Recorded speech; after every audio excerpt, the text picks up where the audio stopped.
and to the republic for which it stands, one nation, under God, indivisible, liberty, and justice for all. Thank you. First item on our agenda is public participation. Is there anyone here who wants to speak? Come on up. Please sign the paper and introduce yourself, please. You have 3 minutes. Hi, my name is Alex, and I live in Pine Glen. I volunteer with Bijan as a letter writing coordinator. We match people in ICE detention with pen pals so that they know that someone on the outside is thinking of them. One of my responsibilities is matching people with their pen pals. In January, we saw a lot of turnover, and I had to find several new matches. Of the first 6 people I looked up in detention, 3 of them had been detained in Burlington. And we know what that means. That means that they were held for days or even weeks without beds or showers or adequate food, medical care, access to their lawyers, contact with their families. Over the months, I've seen a lot of standouts at the Burlington ICE facility and gatherings of support for people who have hearings there, with the hope that if ICE sees the support that they have, they won't be detained. But what I also see are the people who didn't get that support or for whom it didn't work. And the only thing I can do about it is assign them a pen pal. We need to be pulling every lever to shut this facility down. And I'm here tonight to ask you to try a new tack. The facility at 1000 District Avenue is owned by 10 LLC, which is owned by Robert Murray. In Massachusetts, the landlord is still responsible for maintaining a building to safety codes, regardless of the tenant. That's not happening right now. And this select board has the power and the authority to hold the landlord accountable. Inspections can be requested, fines can be levied, and in extreme cases, which this is, the certificate of occupancy can be revoked. I'd like to ask you to pursue this as an option. The lease is up for this facility in 2028, and negotiations are likely taking place this year in 2026. I think the time is now. Thank you. Thank you. Anyone else? Anybody online?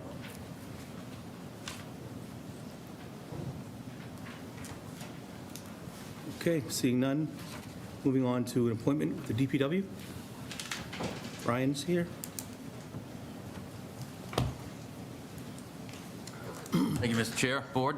Brian White, DPW Director. I'm here to give a recommendation for an appointment for an opening we have in our Highway Division. It's for the position of Special Motor Equipment Operator / laborer. After conducting interviews with applicants, I would like to recommend Mr. Clovis Ribeiro for this job. Mr. Ribeiro brings strong experience as an equipment operator with his 6 years of service working at Pelham Building Supply and 4 years in the Army National Guard as a horizontal engineer specialist where he operated heavy equipment, military vehicles, trucks, and construction machinery. All skills directly applicable to our Highway Division. Clovis has his CDL Class B license and the 2A hoisting license, and actively is working towards his 1B, 4E, and 4G. His past experience documents strong leadership and work ethic. I believe Clovis's experience and skills will make him an excellent addition to our team, and recommend a start date of March 16th, pending pre-employment requirements. Thank you, Mr. Chairman. On Mr. White's recommendation, I would like to appoint and welcome Clovis Ribeiro to the DPW as a special motor equipment operator laborer, effective March 16th, pending all employment and employment requirements, and ask the board to waive their 15-day waiting period. So moved. Second. Motion's been made and seconded. All those in favor? Aye. Opposed, abstained? It's 5-0. Thank you. Yeah. Yep.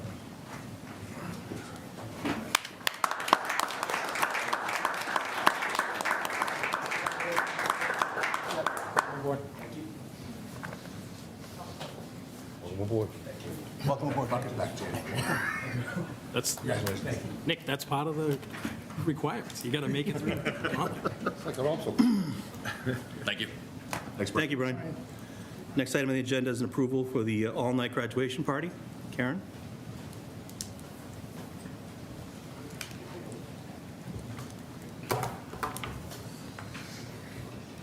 yes.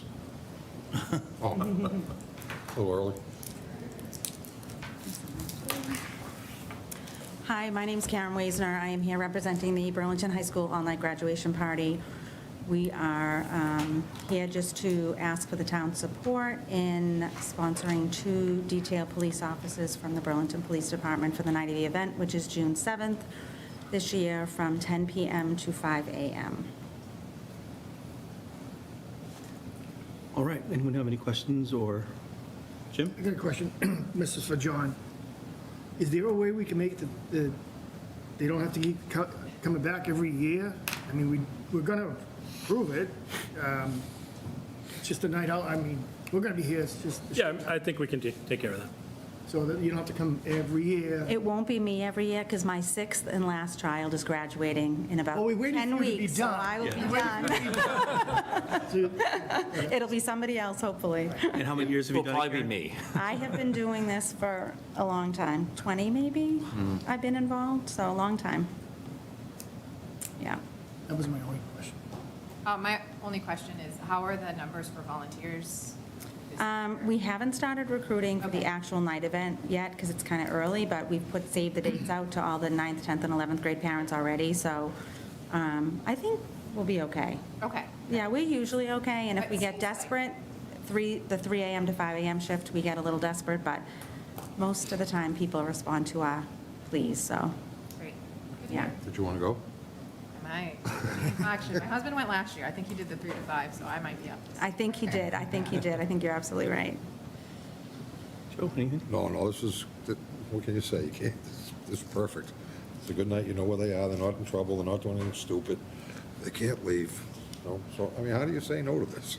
Great event, goes great every year. I've volunteered a couple times in the night shift, not too late. And thank you, Karen, for all of your 20 years of service. Yeah, thank you. Yeah. Keeping a lot of those graduates off the streets on graduation day, so thank you very much. Of course. And with that, I'll take a motion. Make a motion, Mr. Chairman, that we approve the 2026 all-night graduation party, police details, June 7, 2026, from 10 p.m. to 5 a.m. Second. Motion is made and seconded. All those in favor? Aye. Opposed, abstained. Chair's also an aye. 5-0 approval.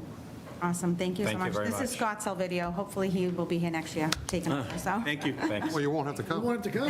We took care of it just for you, Scott. Thanks, guys. Thank you so much. Next item on the agenda is an approval for Wonder Restaurant at 85 Middlesex Turnpike. Is someone here for that one? Online? You sent her, not me. Ms. Richards? Hi. Aye. hear Sorry us? if my background is loud, but can you hear me okay? Kind of, yeah. But yeah.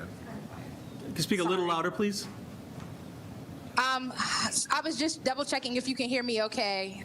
Yep. Awesome. So, yes, my name is Elise Richards. I am the Senior Manager of Government and Community Affairs for Wonder, and we are requesting approval for a one-day alcohol permit for our grand opening event, where we will be offering free samples of beer to eligible customers on the day of the grand opening. All right. Anyone have any questions? Did you guys have a chance to talk to him? I, Joe, you want to start with to the, be honest with you, I didn't hear hardly anything she said Okay. about what she's doing and what's going on.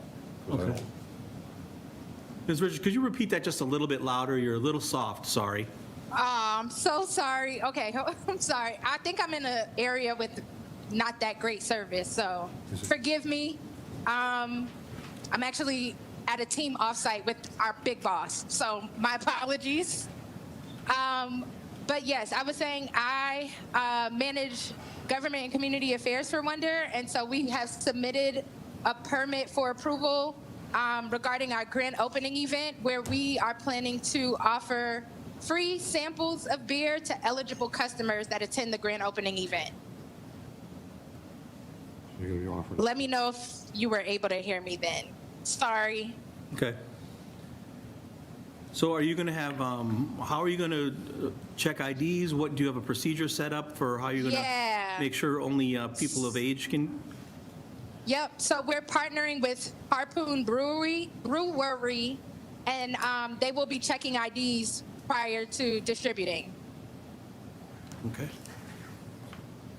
Anyone else, any questions? Yeah, there's more to this than And we also have Well, a they're gonna separate give it station a set up in the yeah. store for that area. police officer on hand or no? Do you have a police officer there? Go ahead, Sarah, I want to check something first. Are you limiting the number of drinks per person? Yes, it's a minimum two samples per person. Maximum Maximum. two? And I'm sorry? What's the ounces of that? Did you mean maximum two? Not minimum? I'm sorry, I still didn't hear you. Did you mean maximum 2, not minimum 2? There's a big difference there. I'm sorry, maximum, yes. I'm so sorry. Yes, maximum 2. No more than 2 samples. And will you have a police officer on detail there? No, we don't have a need for one. I'm not sure if it's required.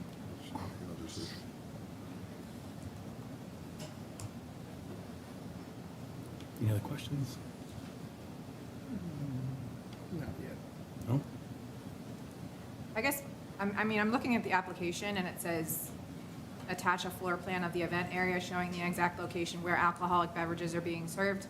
And I didn't see anything like that. This is a new place. Oh, where was that?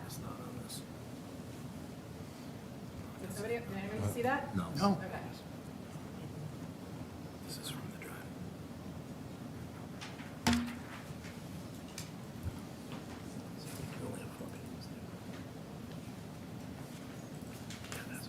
Okay, is this entirely an indoor event, or is there any setup outside other than, ribbon cutting, I'm assuming is outside, but is there anything else set up outside?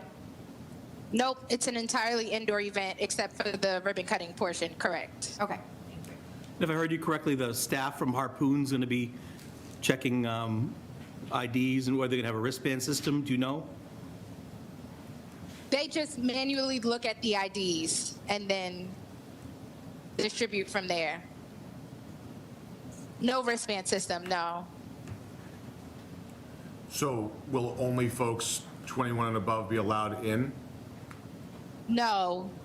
Folks under 21 will be allowed in, but we have a separate area for the distribution of the beer samples, where they have to show ID to confirm they're 21 to be able to take part in the sampling. Is that on is it marked there? Is it marked? Well, beer setup's marked here, but then I'm assuming that order is the green and then pickup is red?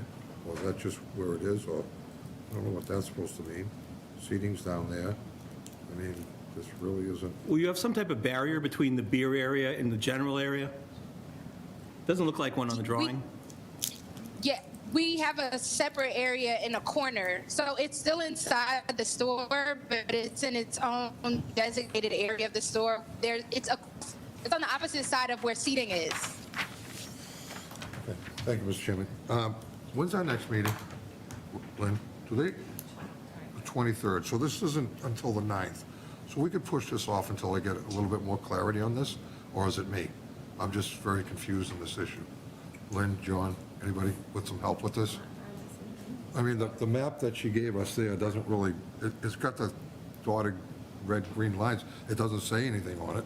Doesn't say what they mean. No, but that's up to you guys. Yeah.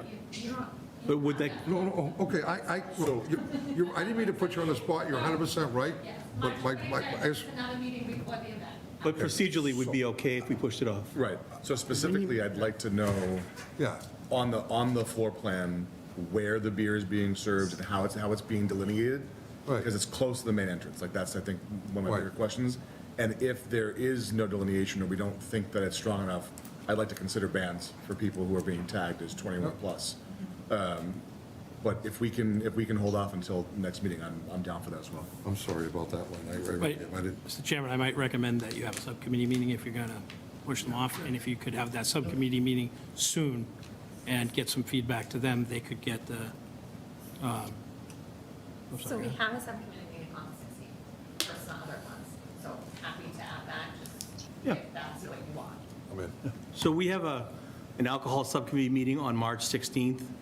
Is there any way you could get us a more detailed kind of floor plan? This kind of looks like a treasure map, almost, like there are lines everywhere, and it's really hard to follow. We just want to make sure that everything is on the up and up and everything's clear before we grant this one-day liquor license. Sure, we can provide an updated floor map. Okay, and we have a meeting on the 23rd where we can revisit this issue as a board. So we'll, yeah, Lynn will be in touch with you to set everything up, and we appreciate you working with us on this. We want to make sure everything is copacetic before we move forward. No problem, totally understand. Thank you. All right, thank you very much. All right. Moving on to the next item. Thanks, everyone. Do we have to take a vote that it's going to be moved or anything like that? No, nothing? Okay. it's not a public Just hearing. making sure. All right. This one is. Okay. This item Thank you, is- everybody. Yep. No, good call. Public hearing for game show battle rooms, 75 Middlesex Turnpike, and I'll take a motion, I guess. Motion to accept the advertisement as, Second. Motion is made and seconded to accept the advertisement. All those in favor? Aye. Opposed, abstain. That's 5-0. And now we are opening a public hearing.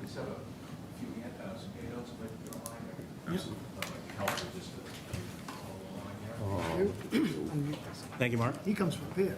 How you doing? He's been here before. Not his first rodeo. Watch your step there, Mark. I'll share with Patrick. Mark, we know who you are, but you can introduce yourself for the record and let us know what we're going to work on today. All right. For the record, Attorney Mark Vaughn with the law firm of Reamer Bronstein, here tonight representing Game Show Battle Rooms and their affiliate GSBR Boston LLC, who are the applicant for a new restaurant entertainment concept looking to come to the Burlington Mall. With me tonight, participating remotely from Minnesota, is Kevin Letnies, who is one of the founders of Game Show Battle Room. So we're here for a location that they're looking to put in at the Burlington Mall. I wanted to give you that handout because I thought it might be helpful just to show exactly where they're looking to go. But they're looking to operate a restaurant together with a live interactive entertainment venue where participant groups experience kind of being on a live TV game show type event experience in the actual location. So the spot that we're talking about is the vacant space that's between Fiorella's Restaurant and Shake Shack. It's on the Middlesex Turnpike side of the Burlington Mall, former lower level of Sears, that location, just for a point of reference. You'd enter in the restaurant from the exterior, sidewalk. There's not an internal mall connection. It's all from the exterior. And then when you enter in, there'd be a dining area consisting of 44 seats with both high-top seating and table dining as well. And then behind the restaurant, where the food and drink area is, there's a couple of larger game rooms that are located there. And they've successfully operated this concept in many locations throughout the country. I think you have 19 currently, Kevin. And basically, what they offer is an opportunity for you to, have something to eat, have a drink with friends, colleagues, family members, whoever it might be, and then you would go in to one of these rooms and you would play a game of, similar to like Wheel of Fortune or Price is Right or Family Feud, where they actually have a real-life game show host that is there that offers that experience. So it's a real kind of neat, interactive venue, and they're very excited about this being their first Massachusetts location. This is the first one of these that would be in Massachusetts. So as I mentioned, Kevin is one of the founders of the company, and I know They have a great deal of experience in operating these formats that do serve alcohol at their other locations. It's a responsibility I know they take very seriously. I don't think they've had any issue at their other locations. And certainly the manager is fully up to speed with what the town's alcohol rules and requirements are, and tip certification and whatnot. So, but I know they're very excited about this location, and certainly if you have any questions. What I also included in this package is just some kind of sample images from some of their other locations to give you a sense of the build-out and the game room and the host that would be in there. And there's also a menu that we provided that, through you, Mr. Chair, I know we had an opportunity to meet before with the alcohol subcommittee, yourself and Mr.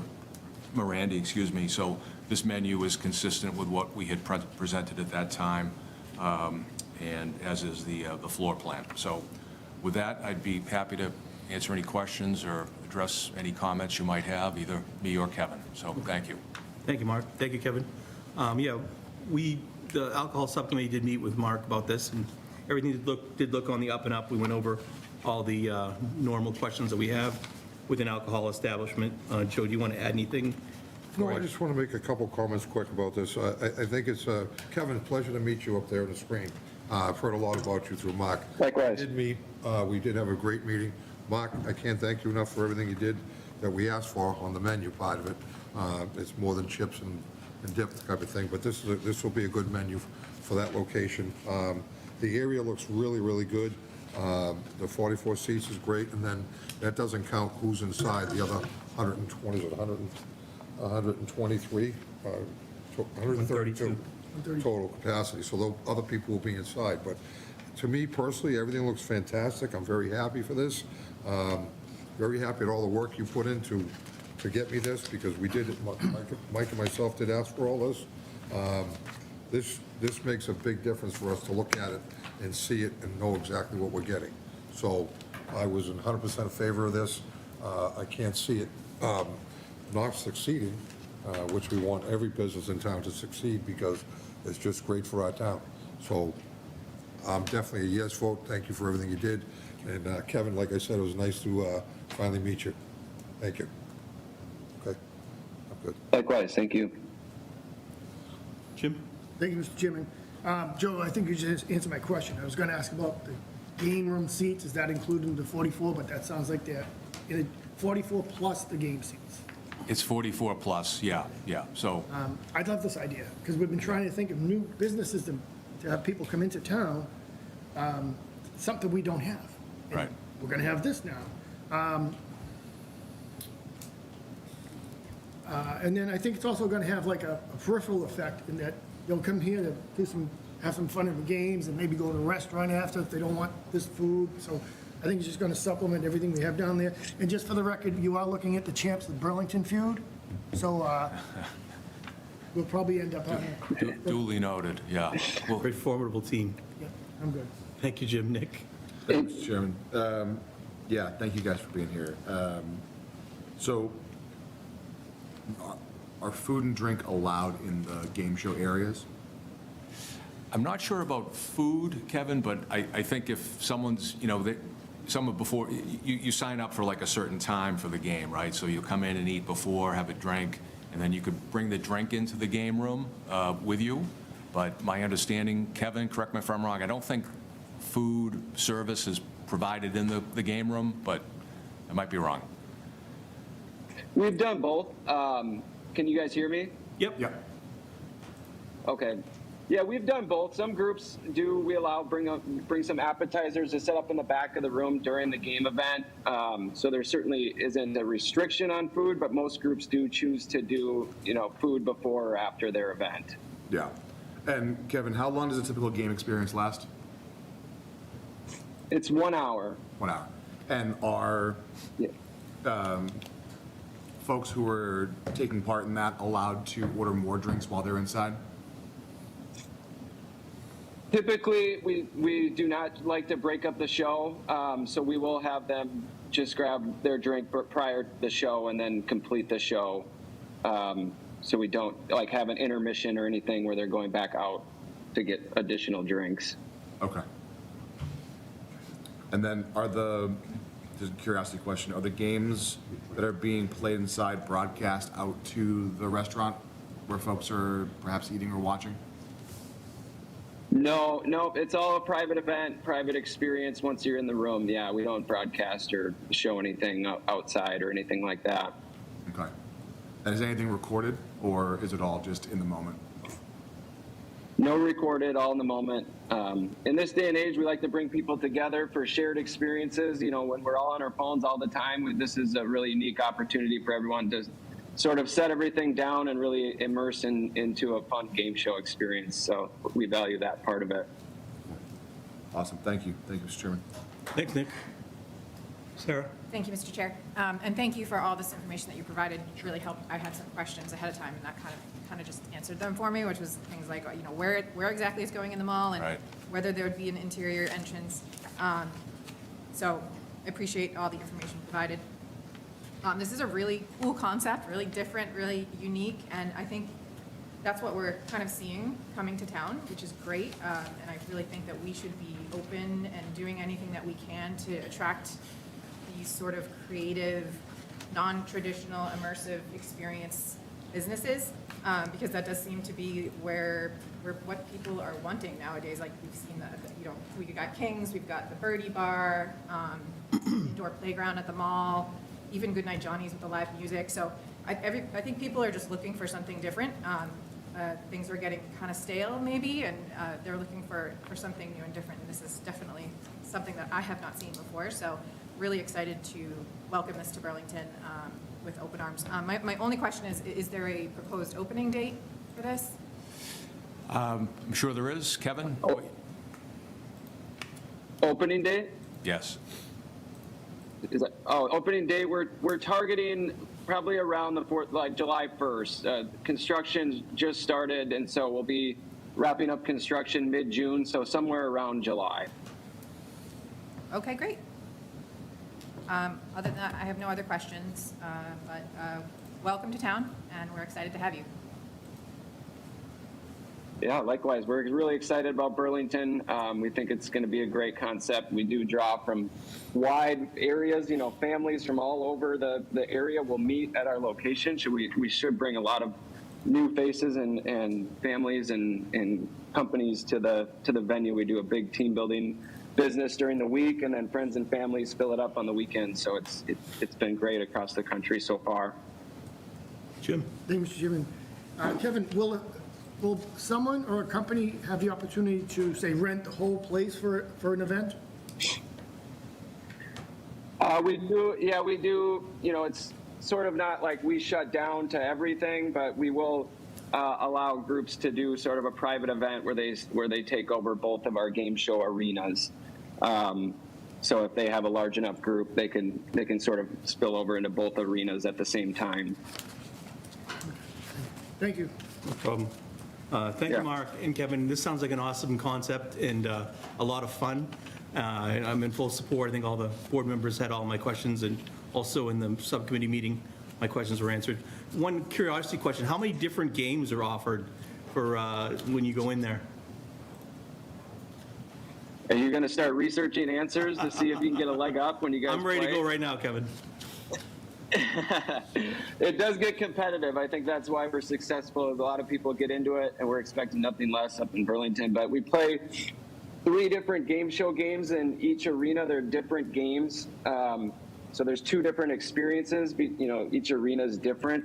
But within the hour, you'll play 3 different game show games for about 20 minutes each in the arena. So we have, 6 total games, I guess you could call it. Cool. Thank you. This is a public hearing. Is there anyone with any questions on this matter, online or otherwise? Make a motion to close public hearing, seeing no one said anything. Second. Okay, seeing none. Motion is made and seconded. All those in favor? Aye. Opposed, abstained. That's 5-0 on closing the public hearing. Make a motion to approve Game Show Paddle Room, 75 Middlesex Turnpike, for a new alcohol license. Second. Motion is made and seconded. All those in favor? Aye. Opposed, abstained. That's 5-0. Congratulations and welcome to Burlington. We look forward to it. Thank you guys so much. We really appreciate it. Looking forward to coming. Thank you. Thank you, Mark. Thanks very much, appreciate it. Thank you, Mark. Thank you. Thanks, Mark. All right, moving on to the fun part of the evening, we do some budget approvals. We're going to go, Chairman, I'm going to ask Mr. Lawler to take over, and he has some department heads here that he'll call up to answer your questions after they do a brief presentation. We're going to start with, we'll do a twofer with Chris Hannafin coming up. We'll do the Veterans and then the Disability Access Commission.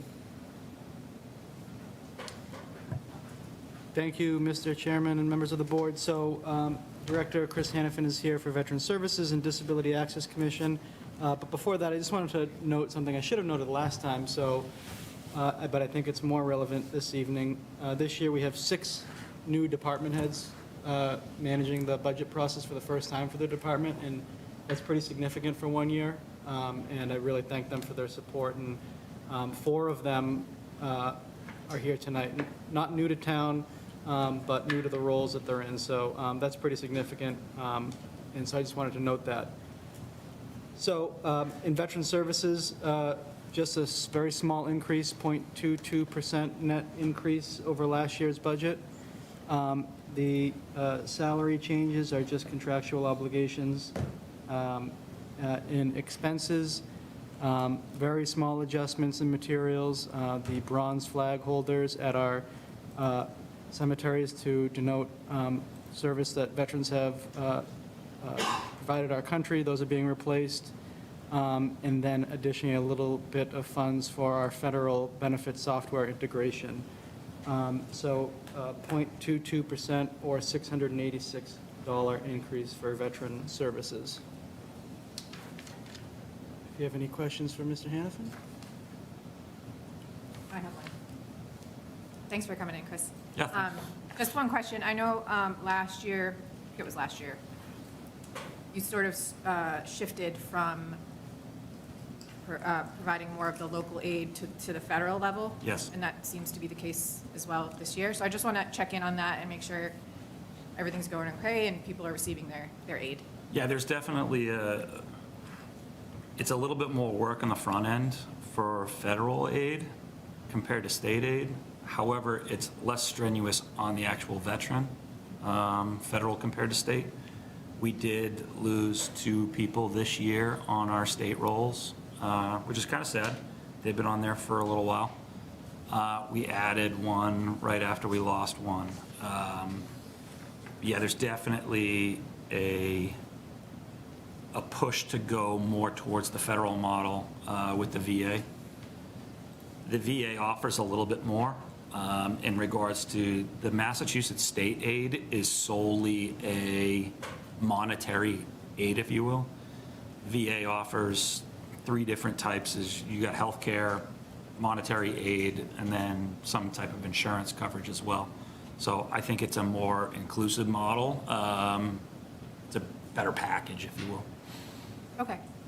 I just wanted to make sure everything was okay and going well and people are getting what they need. So thank you for all your work on that.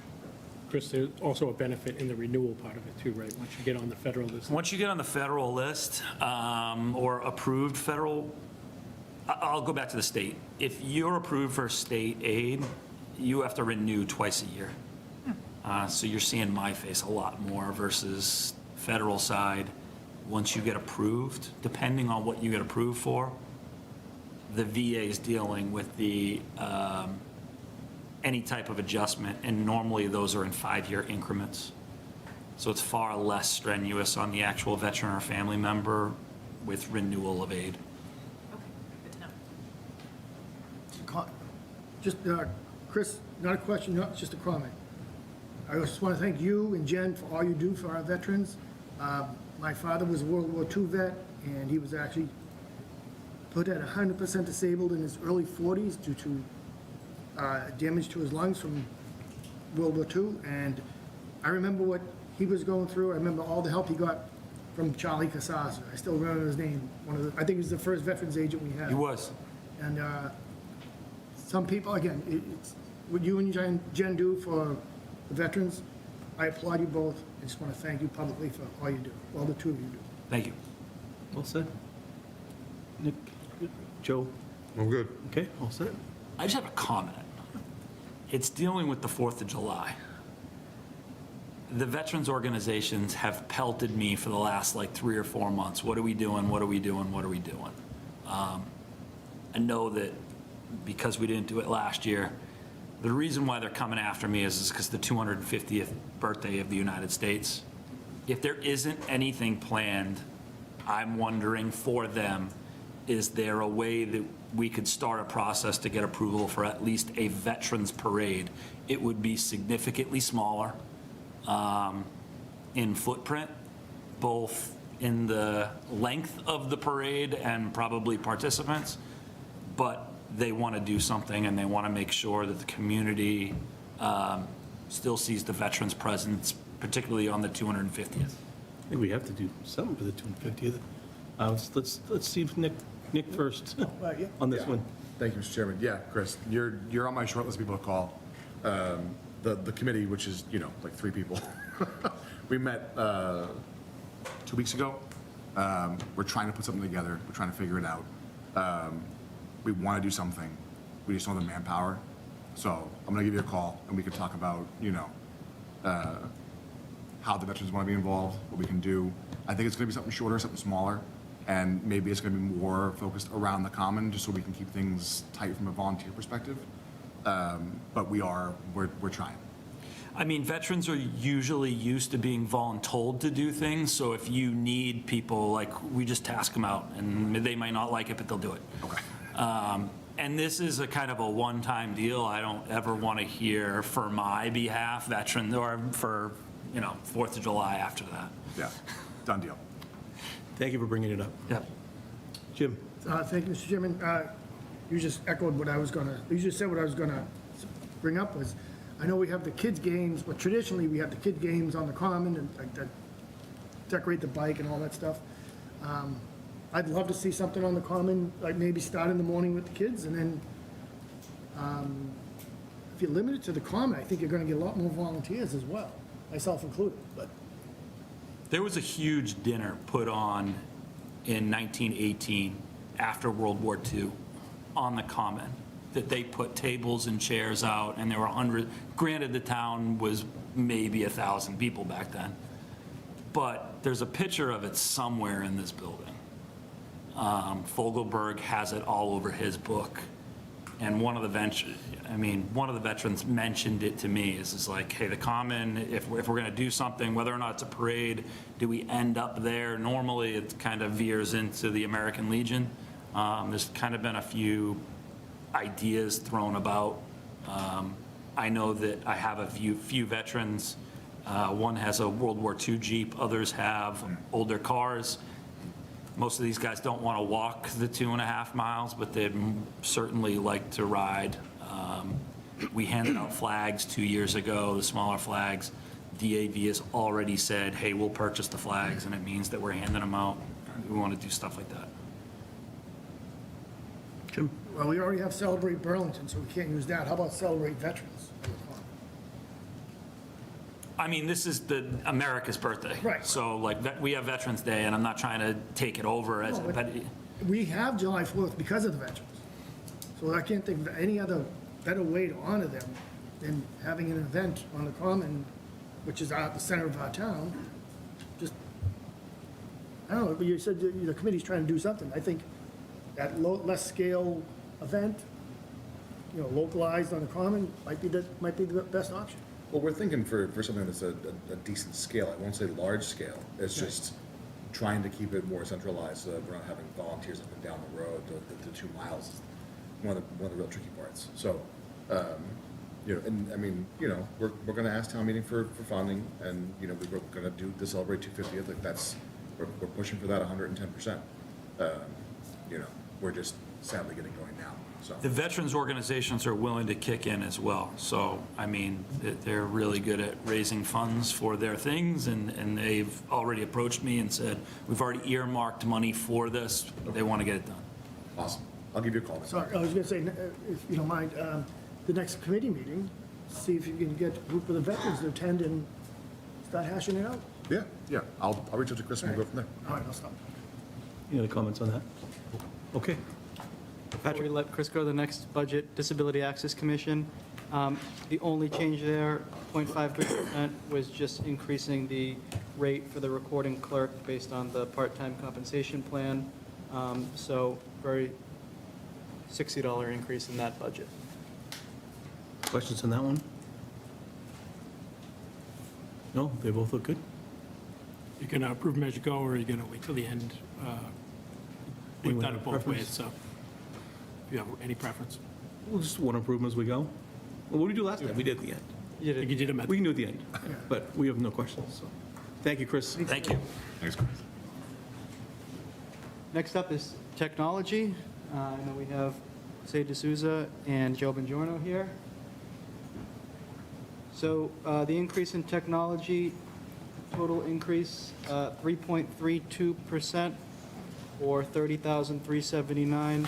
So really, the expenses in this area, mostly in the contracted services area, are annual website, contractual subscription for the website service, and other sort of technology-based or web-based technology services that have annual fees as far as the maintenance increases go, as well as memorializing our commitment to our DocuSign software. So, one of the other elements within technology too is supporting administrative simplification across the organization. So all of our onboarding now is done electronically.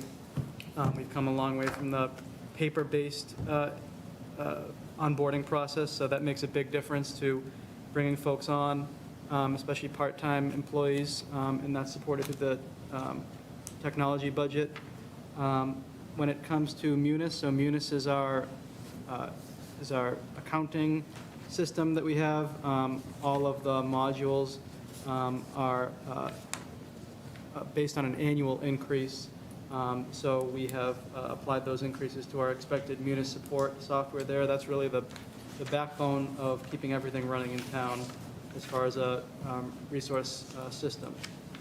And then when it comes to our actual capital technology expenses, we'll talk a little bit later on about the lease expenses for capital improvements, but when it comes to the capital outlay in the operating budget, these are the things that support our computers, laptop refreshes, laptop refresh or computer refresh, sorry, printers and those types of things. No change in that budget. So the salary increases are just contractual, consistent with the obligations and step increases for those employees. Any questions or comments on the technology budget, Sarah? Just one question. Thank you, Mr. Chair. Saw the increase to the Munis maintenance and support. Is that a pretty typical number at 11,000? It's usually about 5 to 7%. So it's 7.25, so that's pretty average for? Yes. Okay, just checking. Anybody else? Nick? So that was my first question. My second question is desktops versus laptops. Is there a reason that we maintain a desktop fleet? Like the reason I ask is because a lot of companies will move their entire team to laptops and then to support with desktop monitors. So is there a reason that we maintain a desktop fleet versus laptops? The majority of users are stationary users, so there's no, we usually have laptops for department heads, so every department head will get a laptop if they so desire, and if they have any assistants that need that. But generally, as you can walk around the office, as you can see, not too many people are all that mobile in municipality.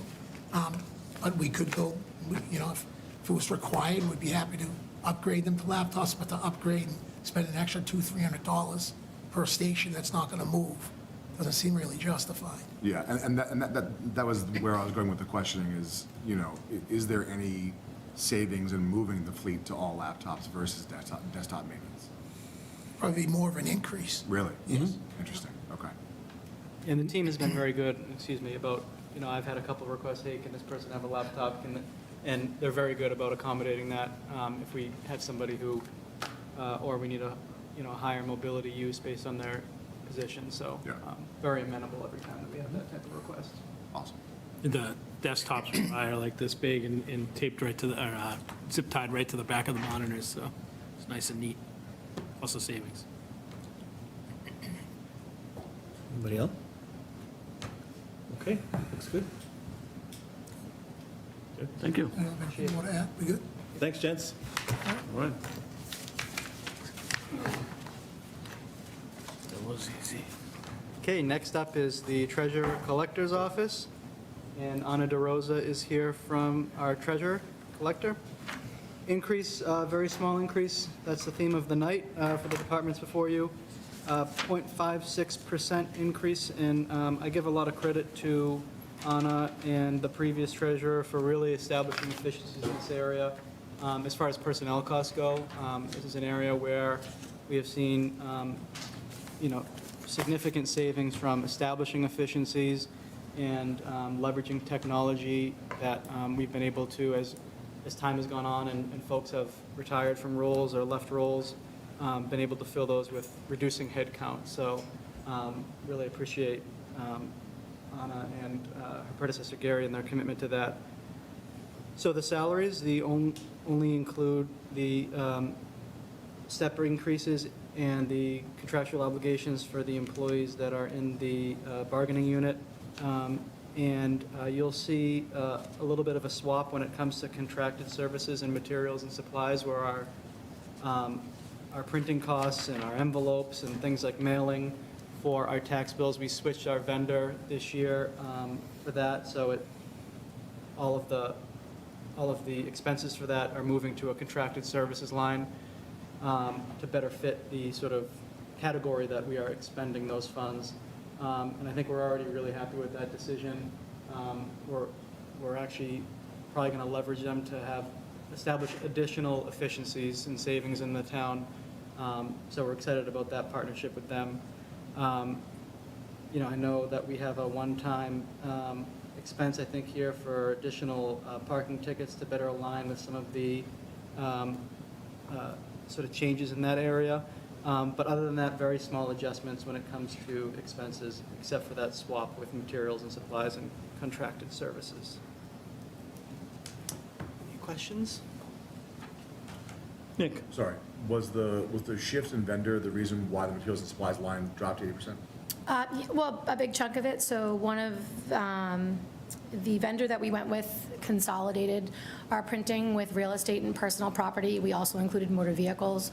With that move, we kind of got a reduction in our postage. They're giving us a savings there. They're not charging us any more for any envelopes, any paper that we use. We've also added on the additional parking. We didn't have the capability to pay for parking online for tickets, so now we have that capability for, I want to say residents, but anybody that gets a parking ticket. Essentially, it was a big issue because people go to Burlington Mall from all over. They come up from New Hampshire, and they were coming in very irate, rightfully so. I want to pay for my ticket. I live this far away. You can't trust the postage. Now you're making me drive down there. You don't have a system to do it online. So we kind of got this added in. We're also looking to add on water and sewer, and they're going to add that at no additional cost as well. So it reduces a lot of expenses there. That's great, thank you. Anyone else? No questions from me. Looks good. Thank you very much, and Thank you, Anna. Thank you. Moving right along to Youth and Family Services, and our Executive Director, David Langford, is here. So, very small increase here, 0.59%, a reduction in salaries based on some retirements and some realignments between full and part-time, and no change in expenses. And we're grateful to the staff at Youth and Family Services for the work they do. And on such a small, relatively speaking, budget for sort of the output that group does. I think that we all recognize the return on investment there. So, again, 0.59% increase, less than $4,000 for the next fiscal year. Mr. Chairman, if I may add that in our short time as managing new departments, I've got the opportunity to talk to David a lot about things that I never would have thought I would be talking to anybody about, and they're always quick to hop on the horn with anybody, reach out to any folks that are in need of really anything, not just counseling. So they're a tremendous resource for the town, and I've got to experience it more in depth in the last 8 months to get a better appreciation of it. Thank you, JD. Any questions? There you go. Sarah? I have one question. Thank you for coming in, David. When I was just looking at the salaries, and I understand that the headcount hasn't changed, and it's really just step increases, but when you compare the full-time and the part-time salaries, full-time went down 6.5%, part-time went up 22%, so I'm just wondering where that shift was. Yeah, it's the game of dominoes. So the director position was filled by me, which left a clinical supervisor position, which I was serving in a full-time capacity. The person who got hired in that, we hired her, that position became a part-time. Okay. So it's a higher pay rate for slightly less hours enough to be part-time. Okay, that makes sense. That was the only question. Yeah. So all the hours remain the same, but the Yeah. people in them. No questions from me. Thanks for David, for all you do and your team. Thank you, David. Thanks, David. Next is our building department, and our building inspector, Marty Allen, is here. So we actually saw a reduction in this budget based on some analysis of our needs of some of our expenses. So we were able to look at overtime and make some reductions in the overtime budget.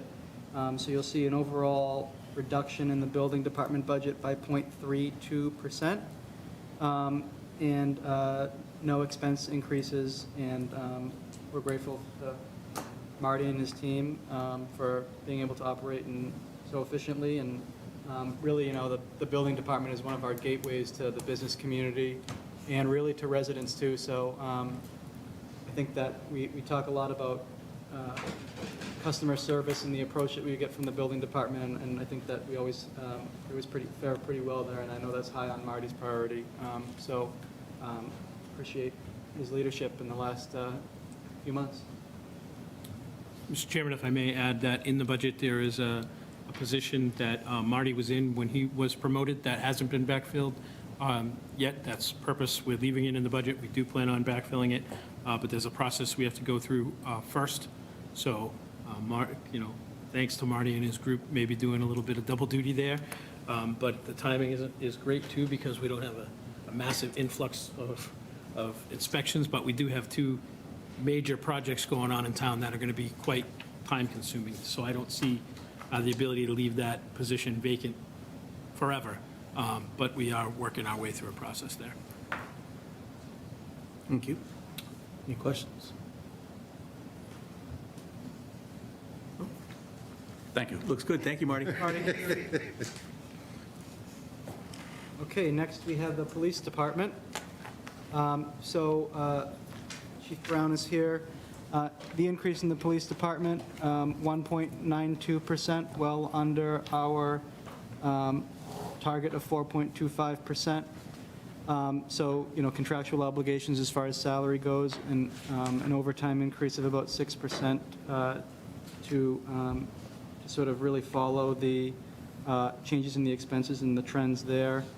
Some of the highlights in the expense area, I know that public safety network architecture has been a real priority for the chief, and making sure that there's 24/7 support and access to that. The police department obviously is a 24/7 operation, and the technology needs of the department are not insignificant.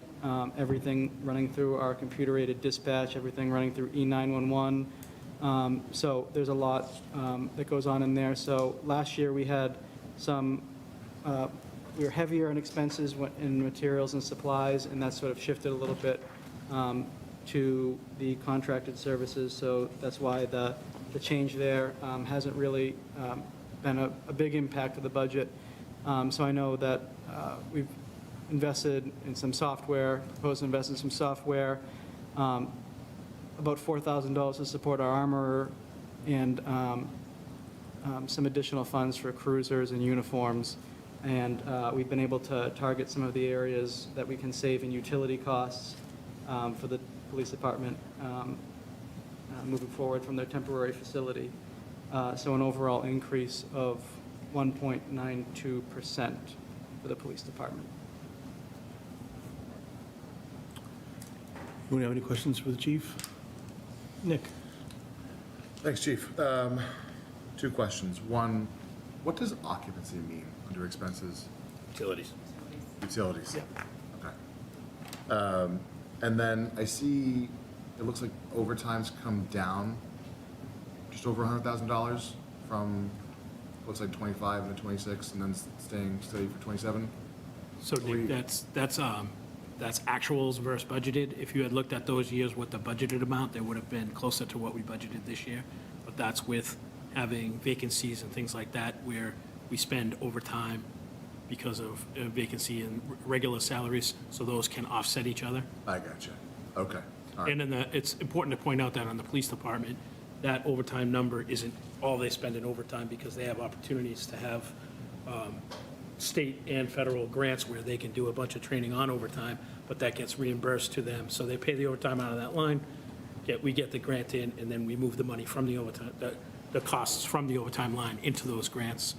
And sometimes there could be a gap in those at the end of the year too, so that may be part of a timing issue at an end of a year too. Sure. So you're saying that we basically level fund OT, and then whatever it nets out at the end of the year is what we use? Okay. Very good. Thank you. Anybody else? I have one question. Sarah? Thanks for coming in, Chief. Sure. And Patrick, I think you mentioned this at the end, but I just wanted to get further clarity. So the decrease of 10,000 in utilities, that's due to the temporary, moving over to the temporary space?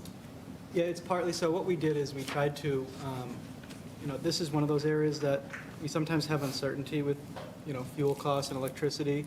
But I think that partly it's due to temporary, but mostly activity in that account. So we were looking at level funding it, but then we were able to really look at it and dive into a little bit.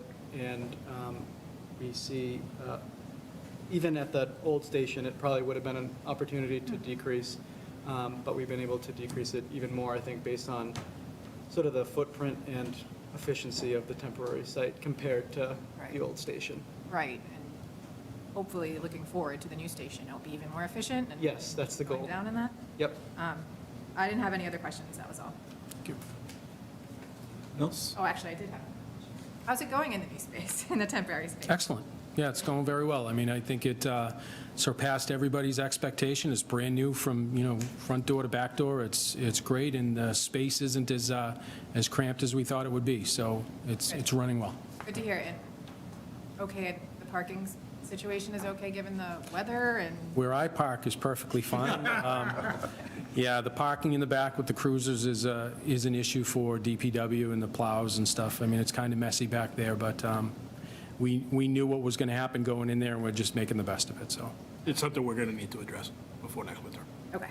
We don't have a lot of options back there as far as materials and outside materials. Maybe doing more paving back there or something? Can't pave. We're not allowed to pave, but we'll figure out if there's something else we can do that will be a little better than what we have back there now. Anyone else? Nick took my question about overtime, and Chief, one other question. How's it going with filling the empty slots and staffing? How you doing? We're going through it right now. We just signed a contract to do another recruiting drive, which will start pretty soon. We've signed on as of April 1st, but that gateway will open up to us as of today. So we're trying to get some people in. We have a couple of active recruits in the pipeline. And then obviously after that, we'll try to fill the promotions that we've lost through the deputy chief. So that'll all be coming between now and the beginning of this FY27 budget. Cool. Mr. Chairman, hopefully that we may see that more people are looking to lateral to us, given the changes we made in the contract last year, to make sure not only do we remain competitive to the folks that we put through the academy, but also be attractive to people coming to us. We've actually already had proof of it with a person coming back, so. Oh, good. Yeah. Awesome. All right. Looks good. Thank you, Chief. Thank you. Thank you, Chief. Thank you. Doing an update too after this. Stick around for a second. Next is Fire, and Chief Brown will be joining us. I'm sorry, and Assistant Chief Steve McLean. My apologies, Assistant Chief. So the increase here, 1.69%. Fire their increase is lower than police. I just want that to be noted. Thank you. So the increase in the salary line here, with the exception, for full-time is only for the VME employees, so the dispatchers and the support staff, we are still in contract negotiations with the firefighters union, so any wage adjustment will be budgeted in negotiated settlements. So when you look at the expense increases, really, it's just a lot of minor increases spread out through some contracted services.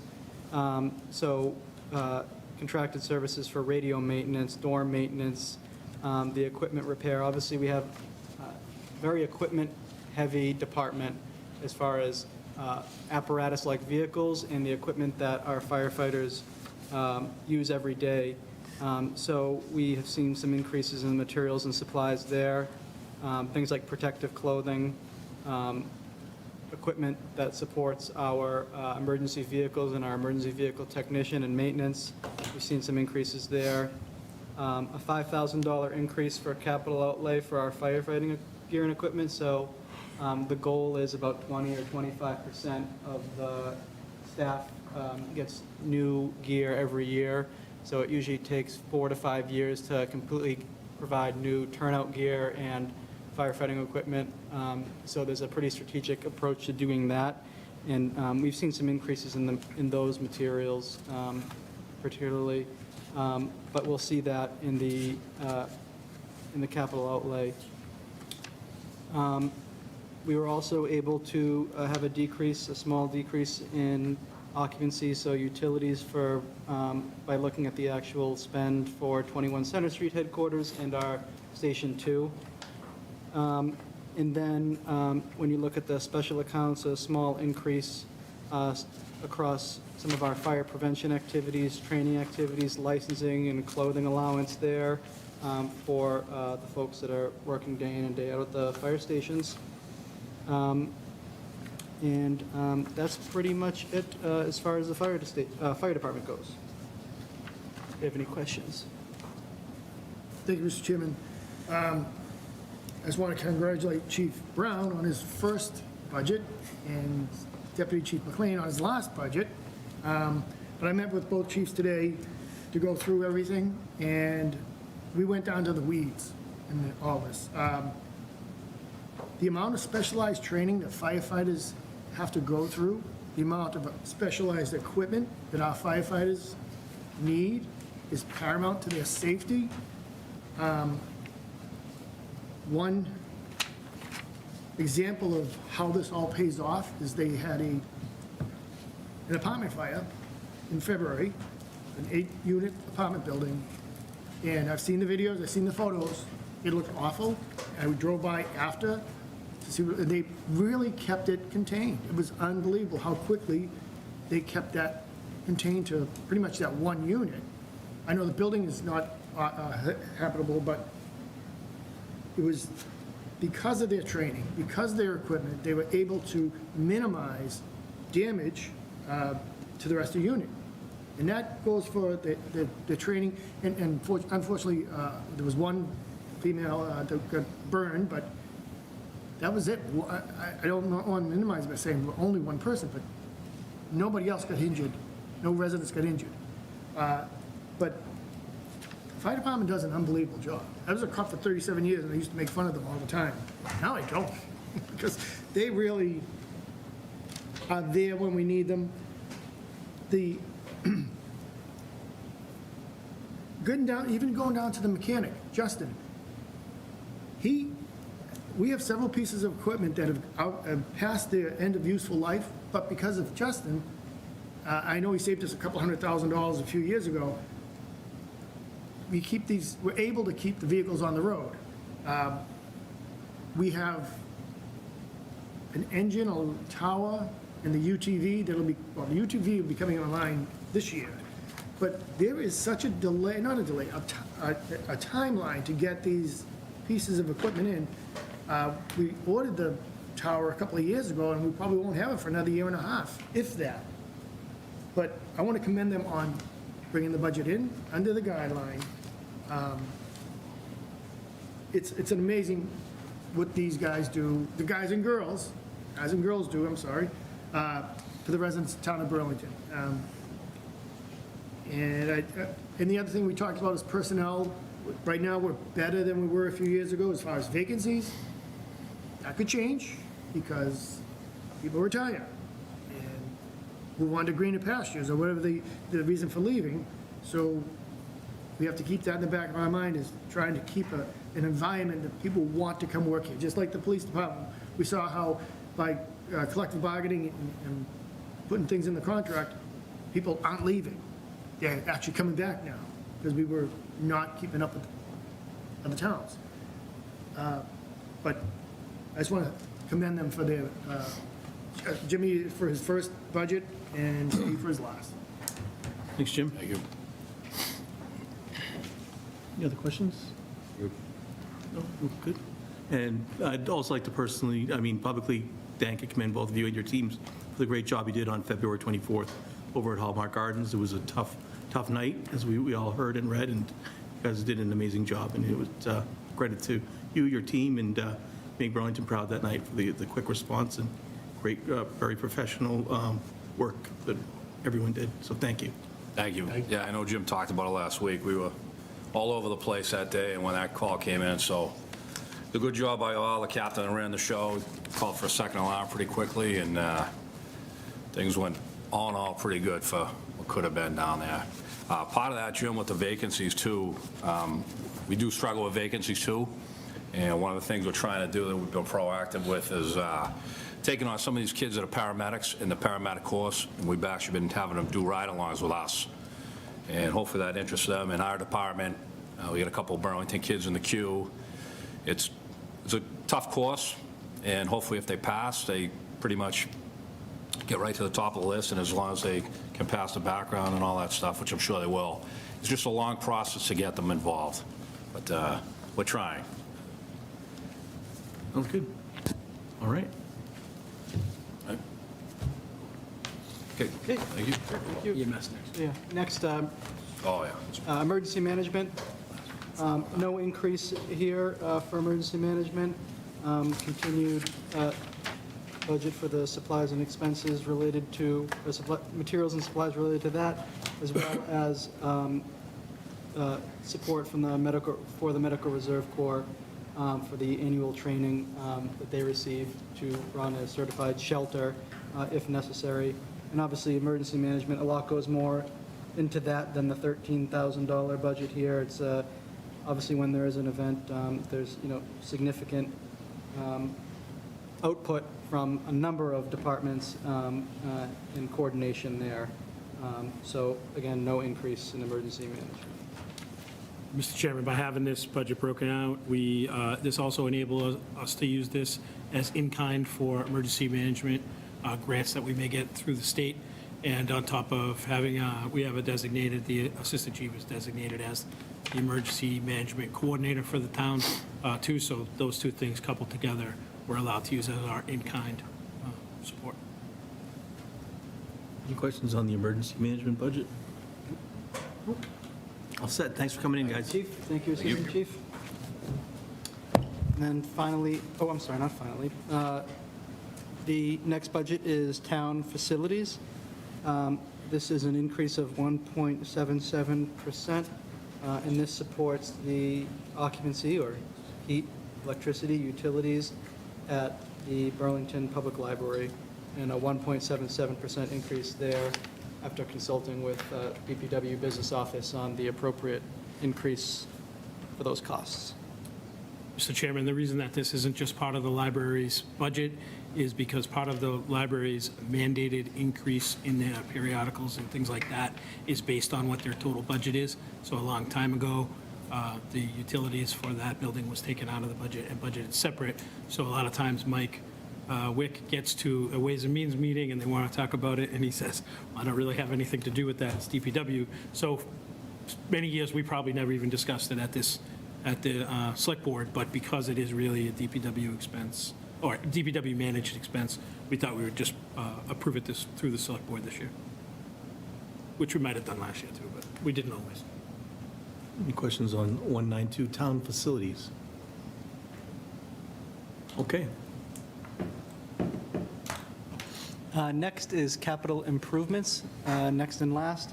So this is an area where we fund our lease for technology equipment and infrastructure. So all of the networked devices that we have a lease payment for that we were deployed this year, 700,000 of that covers those expenses in the town and school. And then additionally, this year is an additional of $100,000, what we're calling operating capital, or what I sometimes refer to as cash capital. But this is part of an effort with the capital improvement program that I've communicated a couple of times and happy to talk more about at any time. But we're trying to have a broader diversity of funding sources for the capital improvement program. So traditionally, it's been borrowing or debt service and free cash capital. And we have a sort of approach to increase the amount that we are budgeting for what many call operating capital. So really, this is right from the tax levy, devoting capital funds for that. And I think that part of what we've heard from meeting with the Ways and Means Committee, the Town Administrators Capital Working Group, is having this targeted approach for how much we are spending on capital per year. And I think that the administration feels very important that a diversity of funding sources is important to that. So part of that is spending a percentage-based target, 12%, 10% in '27, and 12% moving forward for debt service and cash cap. I keep using cash capital, operating capital, and then 20% of free cash for capital requests. So this is the first year we're doing this, so I know there's probably going to be some questions around that, but I think that there's been a lot of socialization about the idea of the importance of devoting a little bit more of our operating budget towards capital. So we're starting with $100,000 this year. And the idea is to program these funds to really be for building improvements, accessibility improvements that will help us avoid any deferred maintenance costs. So the idea is to program these out on an annual basis and grow that program so that we can be addressing our physical infrastructure, our mechanical, electrical, and plumbing infrastructure, HVAC, and things that require maintenance on an annual basis, so it sort of fits in with that operating capital. You know, I think one of the visions is making sure that we are spending money to improve doors and door hardware to be accessible. And this year, we have funds that we are recommending for approval as part of this to fund some security and accessibility improvements across the municipal campus. So the buildings from the fire station on down to 61 Center Street. We spent a lot of time thinking about the security of those buildings and making sure that security is adequate. That does not mean changing, but at the same time, improving accessibility. So how people interact with these buildings, whether it's from a signage perspective or whether it's from an interactive perspective, as well as really recognizing the importance about having these facilities be secure when they need to be secure. And I think we have some work to do there. And so we've been working, the administration's been working with the DPW and the Cemetery and Facilities Department to address those strategically. So I think that we'll be able to, likely through a phased process from the annex to town offices to 33 Center to 61 Center, be able to look at making sure that those buildings have the security and accessibility need, or we are meeting security and accessibility needs of those buildings. So that's what we're going to be targeting this year.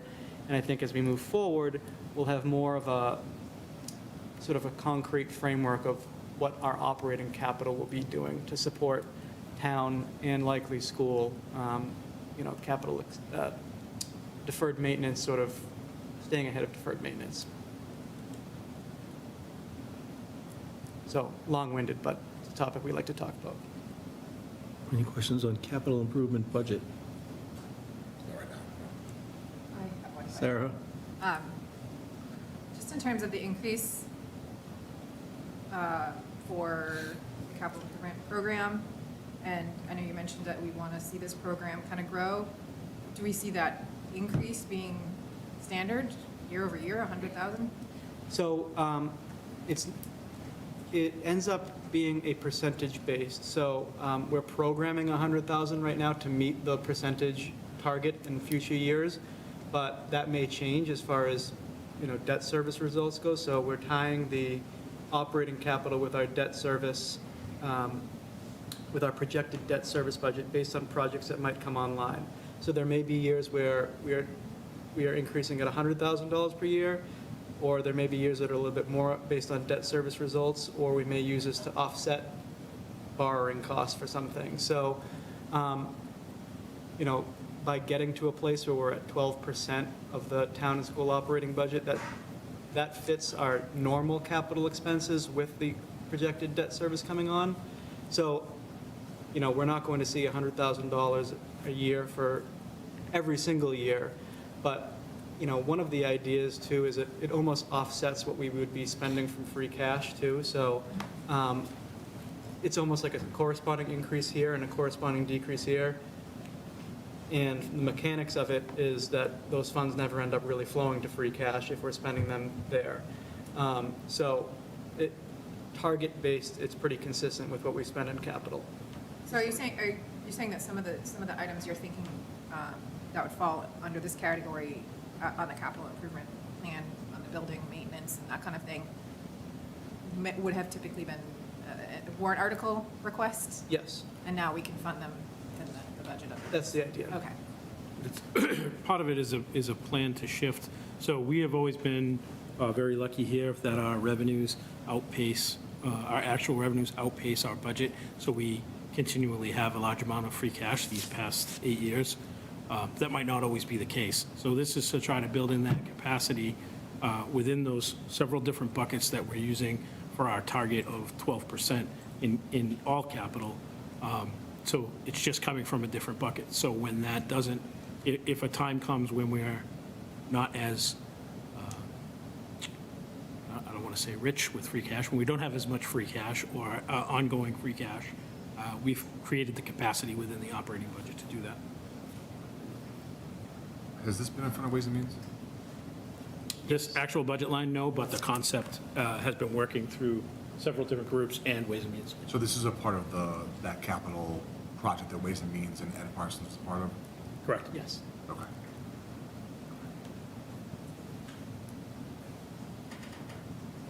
All right. I don't think anyone has to abstain from any of them. I think we're all good. So I'll take a motion to approve all the budgets discussed tonight. So moved. Second. Which is made and seconded. All those in favor? Aye. Opposed, abstained. Chair's also an aye. 5-0. Thank you very much. Thank you, Patrick, for all your hard work on that. Next is an update on our new police station. JD? Thank you. Patrick, you want to maximize that screen? So just got a couple of quick slides with you. Chief, if you want to come up to add anything, feel free. So we're at a point now where the project's sort of been going, so we thought we'd just do a quick update here, get some nice pictures from our reports we get every day. There's a system that the OPM uses, that they walk around, take some pictures of all the work going on. They take pictures of stored materials. They take counts of workforce on the site that day, percentage of work done, and that gets uploaded to our Procore every day. And the benefit of it is we have thousands of pictures of everything that's happening over there. So we thought we'd just, get in the habit of doing a police station project update for the select board on a regular basis. So this is kind of the first one. What we'll look to do is kind of talk about, let me just make sure that turns on yours. Today is you're pretty much going to hear stuff you already know, how the construction's been going, results of the finance, which was the bid, and the operations that have been going on at the temporary station. But really, it was so we could share a bunch of these pictures. But, so where do we stand? The demolition is ongoing. The site has been cleared. Anybody that's driven by has seen Mount Center Street down there with the snow on the top. It looks great. It's even better on some of the drone pictures when you look down. When they first dug the hole to pour the base for the foundation and put the rebar in there, someone pulled a truck down there, a dump truck down in there, and it looked like it was a Matchbox car in the size of that hole. So the site The area's being worked on, site work's ongoing, excavating and footings for the foundations are being done, form and place footings for the building foundation, waterproofing, concrete pouring, the typical beginning stages of the project. You knew all that. The financing, or the finances for the project, you've heard me tell you before that the bids were very favorable, saving, several $1 million, upwards to between 5 and 7 million-ish. Our initial borrowing for when the project's budget is $46 million, we used $5 million of free cash. So we had planned on borrowing $41 million. We're going to borrow this spring, permanently borrow what we think will be the whole project, and that's going to be just over $34 million. So there's going to be significant savings that really helps our capital plan going forward, because now the debt service on that isn't as high. Police operations, Chief Brown told you before that they love it down there. It's a great building. It's not without its challenges. The parking lot, as Sarah pointed out, is quite a challenge. We, as with any rehabilitated older building, we do have pockets with heat issues that we need to address. We do have leaks in some places. We didn't do the roof over as part of this project. Hindsight, we probably should have, and we still can. But it is a great building. They've been down there for 4 months. It's been pretty seamless. I know the chief loves it, even though his office doesn't have any heat, that he doesn't mind it. And the rest was just some pictures I just wanted to share because we had so many of them. The big milestone over there is our OPM and the contractor have been working out of their cars. Their trailers, you may have seen, have been on site for quite a bit. They haven't been able to get power to them. The power on the site has been shut off since we demoed the building. You have to do that first. But they haven't been able to get the utility to come and install the temporary power, which they finally have put the pole up and are working on that. So it was quite a day last week when we saw them over there putting that pole in. The picture on the right when it pops up was a happy day for those guys who spent some pretty cold days working out of their car. And our OPM was a frequent of the library to go over and warm up. So again, there's just a way to share some pictures. We can get we've finally got access to the website that was created for the site when we started advertising it, and we've been able to update. They give us what's called a 3-week look ahead. So every week we get a list of what the work that's ongoing and will be going for the next 3 weeks. So the plan is to update it on that site so anybody can go there and look. And then some way of deciding which pictures we want to put on there. We don't want to flood that site with 1 billion pictures, but maybe some milestone type pictures. So the next big milestone for us will be when the steel gets delivered, and the foundations is a big one. That's great. It's going on.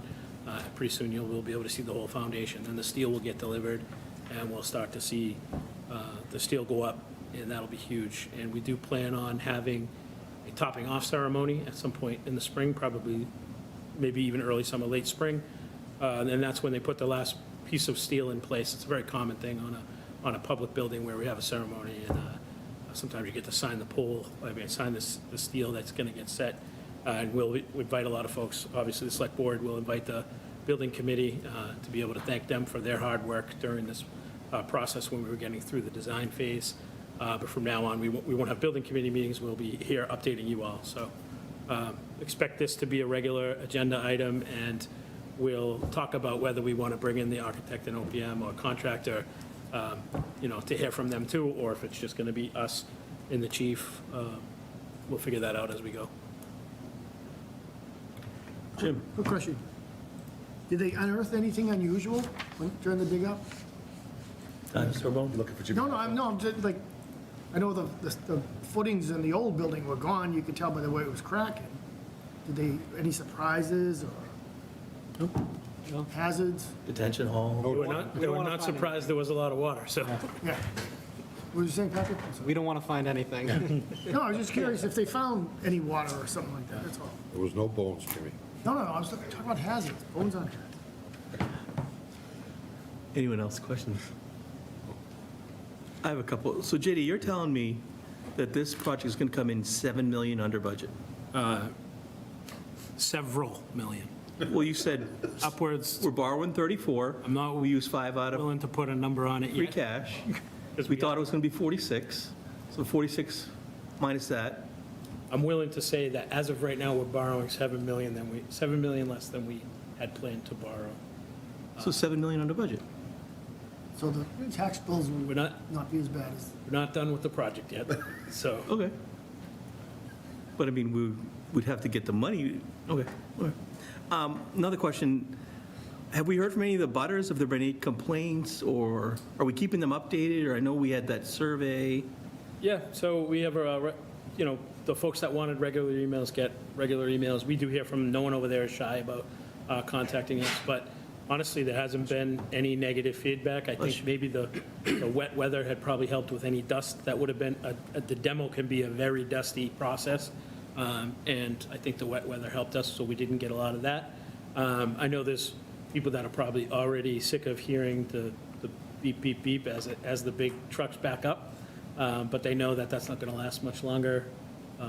So no, there hasn't been anybody that's had a real problem. And did the snow cause, all the snow we've had and weather, had that caused any delay that they unexpected didn't? Nothing major, they kind of build it into the schedule, knowing you're going to lose some days for snow. So, there's things that slip a week here, slip a week there, but there's always the, they make up that time. Good stuff. Good stuff. Exciting. All right. Thank you for that update. Chief, anything you want to add for? No, just following JD's lead, did a great job. Everything's going well. Thank The you. plans for Zuko's office are still in the Oh, yeah. works. He'll have a Biggest nice office. over there. Yeah, right? Thank you, Chief. Thank you. Thanks, JD. All right, moving right along, subcommittee reports. Anyone want to go first? I'll go. Jim? Thank you, Mr. Chairman. Subcommittee reports mentioned a lot about the fire department, but the recap for February. A lot of weather-related calls that they responded to. Obviously, with, there are water leaks and breaks and whatnot, so they sometimes get called for those weather-related calls. Overall, 353 calls for service in the month of February.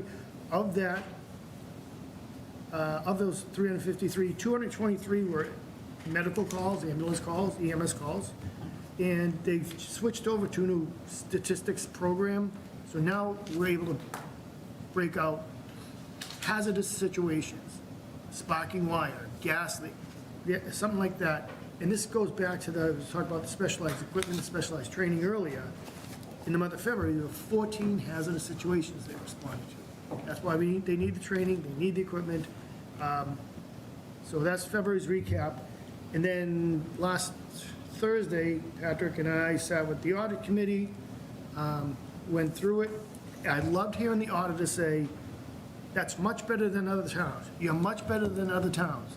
That's much better than other towns. Heard that several times during the auditor's presentation. I asked for summation. What can I report as our audit as? And I was told that the term unmodified opinion is a good thing. So unmodified opinion means they didn't find anything wrong. They didn't have to change anything. And we have a clean audit with no significant deficiencies or material weaknesses. So kudos to the team for doing a great job. Great. That's it.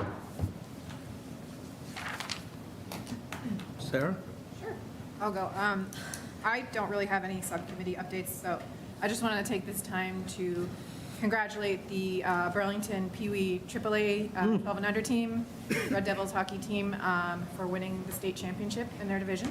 So congrats to those kids, including my own, who was on that team. I was going to shout out him in particular, but it was such a solid team effort and really fun to watch. So I'll read off all their names: Tyler Bono, Logan Conway, RJ Currier, Drew Delano, Jack DeRosby, Alex Viola, George Kazarian, Chase Kirchner, JP Linsky, Declan Lyons, Cam Mirabella, Dante Muccio, Will Radosha, Max Robitaille, Truman Salamoni, Joey Sullivan, Nate Tulicano, and Zach Biglioni.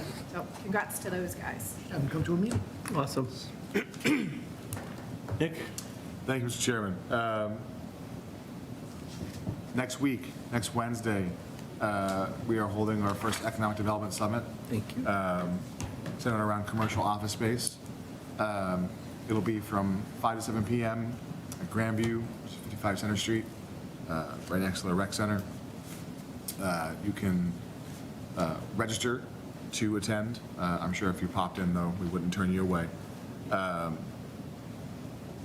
think it's important, that folks understand that, we aren't just sitting here once every couple weeks saying yay or nay to stuff. We are working every day, and everyone in this building and on this campus is working every day in an effort to, make this community strong, stronger, balanced, well-maintained. We just sat here for an hour and a half talking about, things coming into town and the budget.